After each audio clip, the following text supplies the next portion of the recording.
Bismillahirrahmanirrahim. Today we are going to study a practical from the series of Power Lab, and it is to determine the nerve conduction velocity by using Power Lab device. And this is a human practical, means we are going to record the EMG, evoked EMG, and from the recording we will determine or measure the nerve conduction velocity. And my name is Talat Naz and I belong to Department of Physiology. Objective. The objective is to make the students understand what is nerve conduction velocity and to determine the motor nerve conduction velocity of a median nerve from the human subject. What is nerve conduction studies? Before we discuss about the nerve conduction velocity, we must understand that why it is important to study the nerve conduction velocity.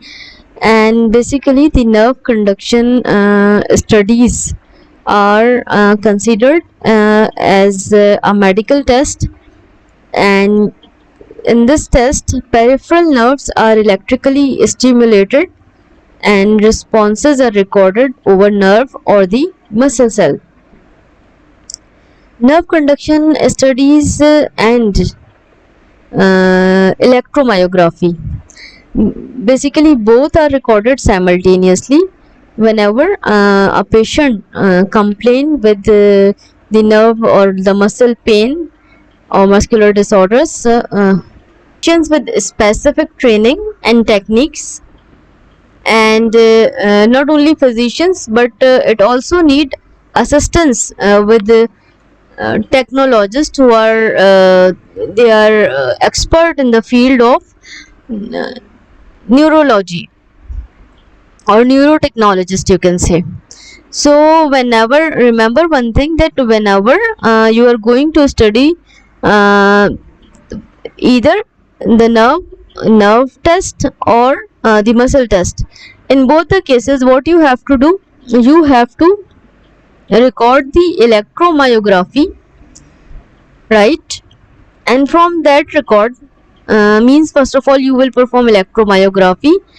As a result you will get a graph, and this graph is known as electromyogram. From that electromyogram, what you have to do, you have to conduct the nerve conduction velocity. Now sometime what happened, you do not need nerve conduction velocity, you electromyography is enough, means EMG is enough to determine the cause of the disease. Sometimes we want to know what is the cause of the disease, either the neurological cause or the muscular cause. For that purpose we are going towards the nerve conduction studies. So the purpose of the nerve conduction study is basically to diagnose nerve damage or the destruction, especially in the particularly in the peripheral nerves, that is outside the brain. To follow up the nerve regeneration after damage. Sometimes we are sure that there is nerve degeneration, nerve damaging, and physician has started the therapy, and we want to know, we want to follow if the regeneration is going on or not. So for the follow up, for the recovery we study, we go for the nerve conduction studies. Sometimes we want to evaluate the diseases of the nerve or the muscle. So these are the main purpose of the nerve conduction studies. As I told you, nerve conduction studies include the nerve conduction test as well as electromyography. Use of nerve conduction test. As I told you, of course, this also includes in the purpose testing the integrity of the peripheral neuromuscular system, to test the motor and sensory conduction velocity, latency and amplitude. So basically when we talk about the nerve conduction test, the nerve conduction test give you the idea about about the function of the motor nerves and the sensory nerves, about their conduction velocity, about their latency, about their amplitude. So basically we have conduction velocity, latency and amplitude, that are the variables on which basis we identify the diseases related to the nerve and the muscle. Testing for the duration, abnormalities and changes of action potential following nerve stimulation. Means if we are stimulating a nerve and it will take more time, it indicates that there is some problem in the conduction system. To test the abnormal fatigability of the peripheral neuromuscular system on repetitive stimulation. So there are several reasons for which we can conduct the nerve conduction test. Before we going ahead, we know that neuron or the nerve cell are very specialized and they transfer the information from one cell to another cell, as well as not only they transfer the information, they integrate the information. Means when the message come from one part of the body, when it enter into the brain will integrate that information and then give response accordingly. So the neuron cells are very specialized and basically their function is to transfer the information from one cell to another cell, for example neuron to neuron, from the neuron to the muscle cell, or from neuron to the glandular cell. So it can be of different types of information that the neurons can transmit. So basically there are two broad types of neurons, myelinated nerve fibers and unmyelinated nerve fibers. Why I mention here, I am not going in detail about the structure and function of the neuron, but here I mentioned myelinated nerve fibers because I want to show you that consider this is unmyelinated nerve fiber and consider this is myelinated nerve fiber. In case of unmyelinated nerve fibers, you can see when the action potential travel, it has to travel all the way from one point to the end of the nerve cell. Means it has to open all the channels for the entry of the sodium, and then the signals will transmit from one end to another end, means from one point to another point to transfer the information. However, in the case of unmyelinated nerve fibers, you can see there are some gaps. These are known as the nodes of Ranvier. These are the nodes of Ranvier where there are channels for the sodium. So in this case, where the myelination is present, action potential can be jumped from one node of Ranvier to another. In this way, all the channels of the sodium will not have to open. So it has two benefits. One is that the myelinated nerve fibers have fast conduction, means the speed of transfer of information is very fast. And the second significance of the presence of myelin in the nerve fiber is that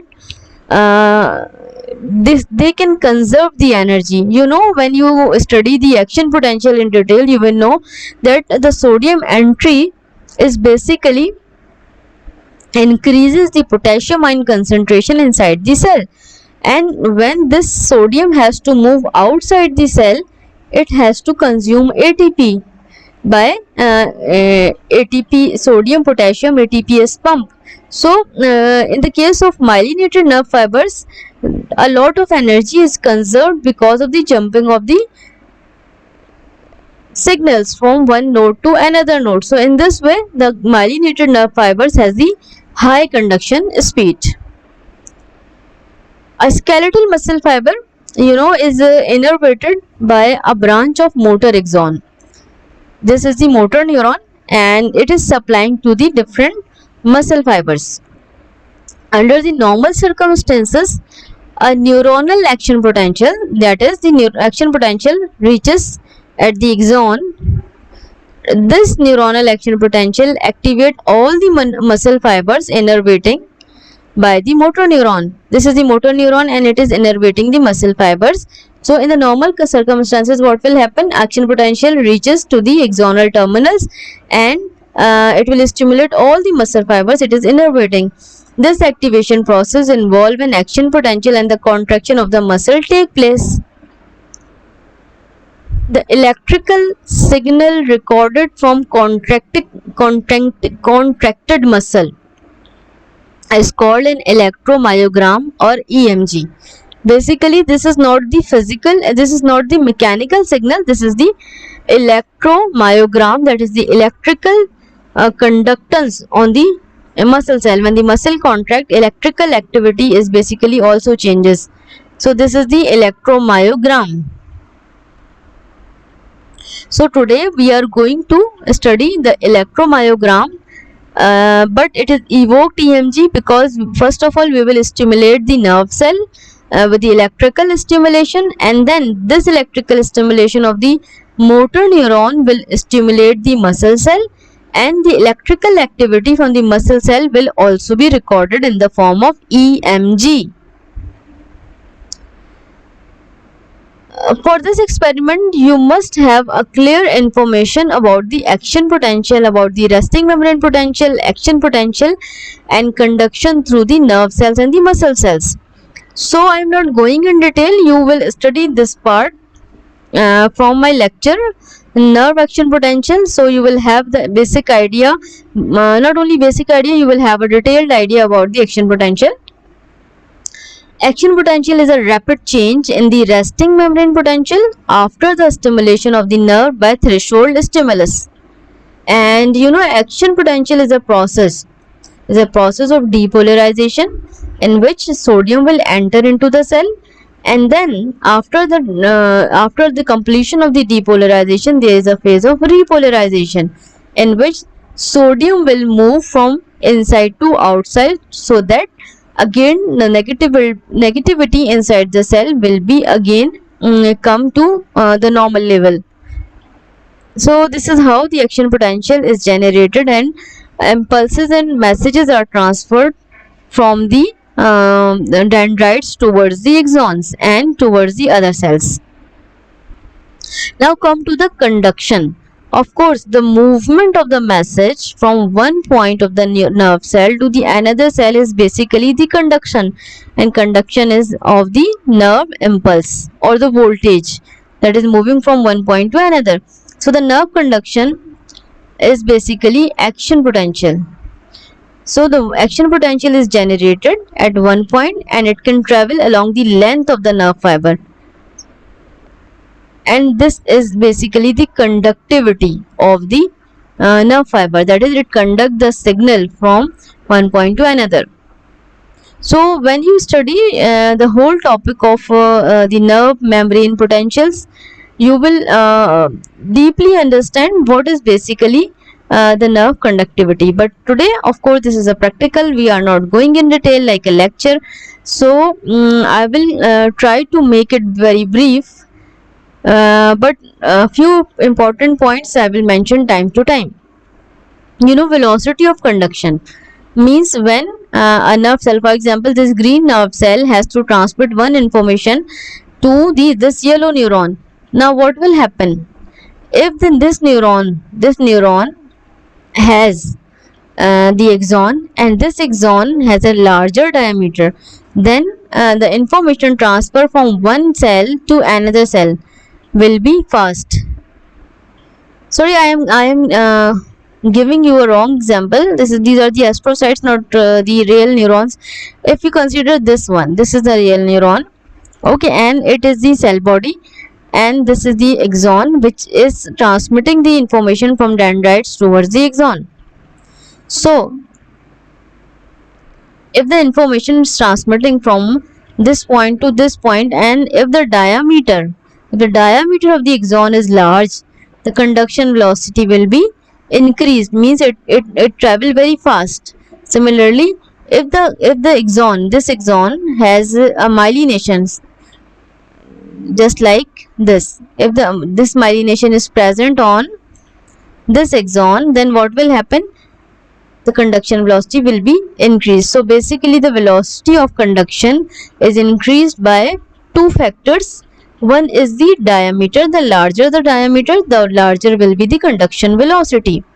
And the other factor is presence of the myelin sheath. If the myelin sheath is present on the nerve cells, then the conduction velocity will be higher. Means it can travel more distance in less time. Now consider the definition of conduction velocity. Conduction velocity is a distance, and particularly we are talking about nerve conduction velocity. So the conduction velocity in a nerve cell is a distance and impulse travel. Impulse means the voltage, information of the voltage is transmitting from one point of the nerve cell to the another point of the nerve cell per unit time. Conduction velocity is a distance and impulse travel along the nerve per unit time. For example, action potential is generated at this point and carries some information, and it has to travel along the whole length of the axon. Okay, so information flow through the neuron, and this information flow has a speed, and this speed is basically nerve conduction velocity. And today we are going to study the motor median nerve conduction velocity. So basically median nerve is a pathway of the median nerve. Basically it is originate from the brachial plexus, and it is passing through the elbow part, and then the whole hand, and then it will travel to the thumb and the fingers. This is the normal pathway for the median nerve. Before we go to study the conduction velocity of the median nerve, I would like to tell you something about a disease associated with the median nerve. For that purpose, you have to know the pathway. In the previous picture, we studied that the median nerve is passing from the elbow towards the wrist, and then it will enter into the thumb muscles. But before that, this is the part of the wrist where you can see these white thread like structure are the ligaments, and they are known as transverse carpal ligament. The name of these ligaments thread like structure is transverse carpal ligament, and you can see this is the median nerve which is passing under this ligament. So this is known as carpal, because these are the ligament name is carpal, so this is known as carpal tunnel. And because the nerve is passing under this, so this is just like a tunnel in from which the median nerve is passing, and the disease associated with this is carpal tunnel syndrome. I think you will remember this, a disease associated with the median nerve, because median nerve is passing here, so you must know that this is the carpal ligament and it is passing under this tunnel. That is why it is known as carpal tunnel syndrome. Median nerve is compressed at wrist, resulting in numbness or the pain. Sometimes what happened, if you belong to the profession of IT or you are a gamer, video gamer, so what happened, these carpal tunnel ligaments become damaged, and the nerve which is passing under this carpal tunnel become suppressed. So because of the suppression or depression, what happened, there is pain. You can see this redness, this is the compression of the median nerve, and you will feel a lot of pain. You are unable to move the thumb muscle or this part where the median nerve is supplying. So this is carpal tunnel syndrome diseases, and the patient come to you with this pain, and in that case what you have to do, you have to measure the nerve conduction velocity of the median nerve to identify is there any problem in the median nerve is compressing or not, right? So what you have to do, you have to perform a test, nerve conduction test, to measure the nerve conduction velocity from the graph of electromyography. We will perform an evoked EMG and will calculate the nerve conduction velocity. The normal velocity of the median motor nerve conduction is 36 to 38 meter per second. And this is the representation of the median nerve. When you stimulate the median nerve at rest, the graph will appear like this, and when you stimulate the median nerve at the elbow, the graph will appear like this. So from these two graphs we will calculate the nerve conduction velocity. I will explain you in coming slides. Motor nerve conduction velocity. Nerve is stimulated, okay, and its evoked potentials are recorded by using surface electrode. So basically when the nerve is stimulated, it will go and stimulate the muscles of the thumb, and we have placed the recording electrodes on the thumb muscle. So we will have these evoked potentials and from the muscle, and this is known as EMG, electromyography. Motor nerve conduction velocity is calculated from waveform latency and distance between two electrical stimulation points. Now I will go in detail to tell you what is waveform latency and from where you can calculate the distance. In the coming slides, this is the most important slide. You have to focus to understand the whole practical, what is basically nerve conduction test for the median nerve. Here you can see this is the carpal tunnel syndrome. A patient is complaining for the carpal tunnel syndrome and the nerve is compressed at this part, okay. But to the confirmation, what we will do, we will perform nerve conduction study or EMG so that we can calculate the nerve conduction velocity of the median nerve. So basically what we need for this experiment, we need a median nerve, of course, which is passing inside your hand, and then you can see elbow stimulation and then wrist stimulation. I will give you some more detail about this. Here you can see this is the median nerve. You have the option to stimulate the median nerve at various points, but remember, whenever you stimulate at this point, this point, this point, this point, this point, every time when you stimulate the median nerve, it will undergo to stimulate the thumb muscles and this part of the hand, because the stimulus is basically going to this part of your hand. So you have to understand that first of all we will place the stimulating electrode at the wrist. So we will stimulate the median nerve at the wrist, and recording will be take place from the thumb muscle. This is the motor recording site, and we will place the recording electrode on the thumb muscle, and we will stimulate the wrist, so that when we stimulate the wrist point, the median nerve will be stimulated and it will stimulate the thumb muscle and recording will appear. Similarly, when we move the stimulating electrode from the wrist to elbow, now we will stimulate this median nerve from elbow. So when we stimulate the nerve at this point, the signal will be transmitted, impulse will be traveled from here to the thumb muscle.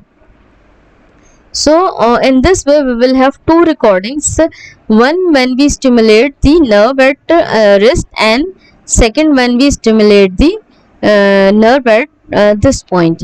I will show you more in the next picture. If you understand this picture, the whole practical will be easy for you, and you will prepare for your viva also. Remember, we are recording the evoked EMG from the motor median nerve, okay. So evoked EMG is basically a type of EMG in which we stimulate the nerve and record the EMG, and from the recorded EMG we calculate the nerve conduction velocity. Now you see this picture carefully. I already told you about this is the pathway of the median nerve, that is median nerve is passing from the elbow, wrist, and then enter into the thumb muscle. So what we will do, we will place the recording electrode on the thumb muscle, okay, and then what we will do, we will stimulate the median nerve at the wrist, and we called it S1, stimulus 1 or S1. So this is the stimulating point 1, So when we stimulate at S1, a record will appear like this, and we will get a latent period. The straight line will appear during which muscle prepare itself for the contraction. So this is the latent period, and this is known as latency 1. This is very important for the calculation of nerve conduction velocity. So this first graph will give you one information that we will place in the formula latency 1. Now what we will do, in the second step, we will move this stimulating electrode to S2 position. When we stimulate the median nerve at S2 position, that is elbow, contraction again will take place into the muscle of the thumb, and this second graph will appear. And from this second graph, we will have a latent period 2. Here you can observe that the latent period 1 is short and latent period 2 is long. The reason is that because the stimulating point 1 is very near to the recording electrode. When you stimulate the nerve at this point, the signal will transmit very early. Means it takes millisecond to come here. Okay, very less time. But when you stimulate the median nerve at the elbow, the signal will transmit from elbow to wrist and then to the thumb muscle. It will take longer time. So that is why the latent period 2 is longer and latent period 1 is smaller. So what we will do, we will put these value latent period 2, latency 2 and latency 1 in this formula. Now from where we will get the distance? Please be focused. See, this is the stimulating point 1 and this is the stimulating point 2. What we will do during our practical, we will mark the S1 position with the help of pen and S2 position with the help of 2. So when we measure the from S1 to S2, when we measure S1 to S2, it will give you a distance. You will have to measure the distance in millimeter and note down in the formula. So basically what we need for this calculation, we need latency 1, latency 2 and the distance. So motor conduction velocity formula is distance divided by latency 2 minus latency 1. Okay, so I hope you understand everything related to nerve conduction velocity and how we calculate it. But I give you some more idea. This is the Power Lab interface where we have recorded the nerve conduction velocity. This is from the wrist and this is from the elbow. With the help of latency 1 and latency 2, we will calculate the nerve conduction velocity from the median nerve. So the total conduction time is the time between the stimulus artifact, this is the stimulus artifact, and the evoked potential. So basically we need time from here to here. This will give you the conduction time. So what we will do, we will have 2 latent period and we will take the difference of 2, as I already explained you in the previous slide. So the T1 is the total conduction time at S1. This is the S1 when we give the stimulus number 1, and this is the latent period from here to here. This is the T1. And similarly, when we give the stimulus from here to here, it will give you the T2, total conduction time at S2. So in this way we will have T1 and T2. As I explained you, latency 2 and latency 1. Latency is basically time. So in the second in this slide we have mentioned T2, T1 like time. And this is the distance. I already explained you that this is distance from this point to this point, and this will be in the millimeter. So when we put this all in the formula, we will get the conduction velocity of the nerve. We can have a test. We can perform nerve conduction velocity calculation, or we can perform the EMG from the other types of nerves like median motor nerve, ulnar motor nerve, tibial motor nerve, because these motor nerves are superficially present and it is easy to stimulate these nerves and record our electromyography and calculate the conduction velocity from these EMG records. For your idea, I am giving you some more detail. What we will do, we will record the EMG signal produced by electrical stimulation of the motor nerve supplying a muscle. As I already told you that we are going to stimulate the median nerve. The thumb muscle this is a thumb muscle, where we place the recording electrode is known as abductor pollicis brevis muscle. This muscle name is abductor pollicis brevis muscle, and it is present on the palmar surface of the hand. The motor nerve to this muscle is the median nerve, and it is easy to stimulate at wrist and elbow. This is the reason, that is why we are going to use the median nerve in our experiment. Now come to the method. The volunteer have to remove any watch, jewelry or any metallic object from the body or the wrist. If you are wearing a glasses with the metal, so you have to remove your glasses too for this experiment. Attach the dry earth strap around the palm or the wrist of the volunteer. That is, there is a wire of the earth, so you have to attach it before your recording.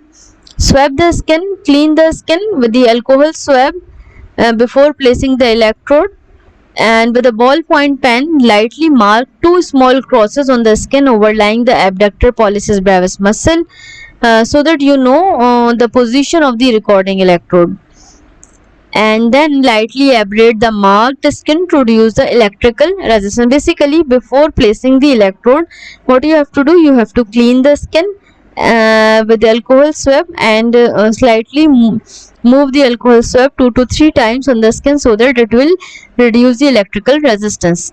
And this is the setup of the power lab for the recording of evoked EMG from the median nerve. So first of all, what we will do, we will make this setup. In this picture, this is representing the power lab hardware. I already explained it in detail about the introduction of the power lab. So this is the power lab device, and this is the bioamplifier cable which is attached with the this is focus on the mouse position. Okay, this is pink mouse. This is a mouse, and you see this is the bioamplifier knob. So we connect this bioamplifier cable with this knob so that whatever recording will be take place, whatever signals will be produced, this will be carried to the power lab with the help of bioamplifier cable which is attached on the bioamplifier knob. Now you see this is the red and black button. Basically, this red and black wire is connected with this black and red knobs, and these are for the stimulation to produce the electrical current, to output the electrical current, to generate the electrical current so that the nerve will be stimulated. So basically, what we need a power lab device, a bioamplifier cable, recording electrodes. Recording electrodes are basically bipolar electrodes which have a positive and a negative terminal. And then we need a stimulating electrode, which is a stimulating bar electrode in the case of power lab. And then we can attach a dry earth strap or the earth wire so that we will reduce the electrical fluctuation. This is the whole setup. This is very simple. You just remember power lab, bioamplifier cable and stimulating electrode. That's it. You need only 3 things. Attach 2 electrode on the marked surface on the hand means you have to attach 2 recording electrodes on the thumb muscle and place the amount of if you need, because if you are not using electrode with a gel, then you have to place some amount of the electrode cream on the stimulating bar as well. Place the bar stimulating electrode over volunteer median nerve at wrist. I already mentioned you in detail where you have to place the stimulating electrodes. First of all at the wrist, and the second position for the stimulating bar electrode will be the elbow. So you have to stimulate the median nerve at wrist and then at elbow. Record the response from the wrist as I already told you, and then from the elbow by stimulating at both the points. Measure the distance from wrist up to elbow where the electrodes are placed. Means the point where you stimulate the wrist and then the point where you stimulate the median nerve at elbow. You have to mark these points and then measure it with the help of measuring scale, and applying the formula and calculate the nerve conduction velocity. But in the power lab we don't need to calculate manually. Already if we just put the value of the latent period, it will calculate the conduction velocity for you. Here I am telling you, because my laptop is not connected with the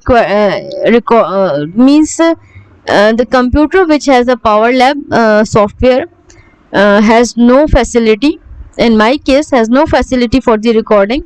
So what I did, I take the picture of the graph so that I can let you understand what is basically happening in the software. This is the interface of the software. What we did, first of all, we place the electrode, recording electrode on the thumb muscle, and then we stimulate the median nerve at the position of the wrist with 14 milliampere voltage. When we give the stimulus of 14 milliampere, this EMG record will appear.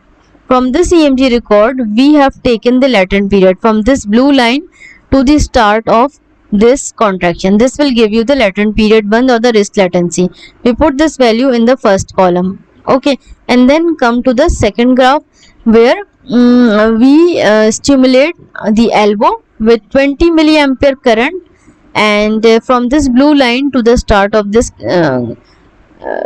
electrical signals of the EMG, from here to here, this is the latent period 2. We take this value and put into elbow latency, and the distance between from stimulating point 1 to stimulating point 2 is 220 millimeter. So when we put all these values, we find this new value which is 38.6 meter per second, and this is the normal velocity of the median motor nerve. So in this way we calculate the nerve conduction velocity from the median nerve or other nerves, and this is the basic idea about the how you can calculate the nerve conduction velocity from the evoked EMG. And in the next practical we will perform the normal EMG, where we are not going to stimulate the nerve, but the signals will come from the brain neurons, and the muscle will contract. So this will be known as EMG, electromyography. But today we have performed evoked EMG, that is we are stimulating the nerves, and the response will be produced in the muscle of the thumb. So this is how we calculate the nerve conduction velocity. Thank you so much for listening carefully. I hope you understand each and everything related to the practical of nerve conduction velocity on the power lab device. From next time we will perform another experiment EMG. One more thing I want to mention, that I will try my best to make the live recording of small clips of the recordings as if possible for me, because the software is not available on my laptop. But I will try to make small videos as well about the live recording sessions. Thank you so much.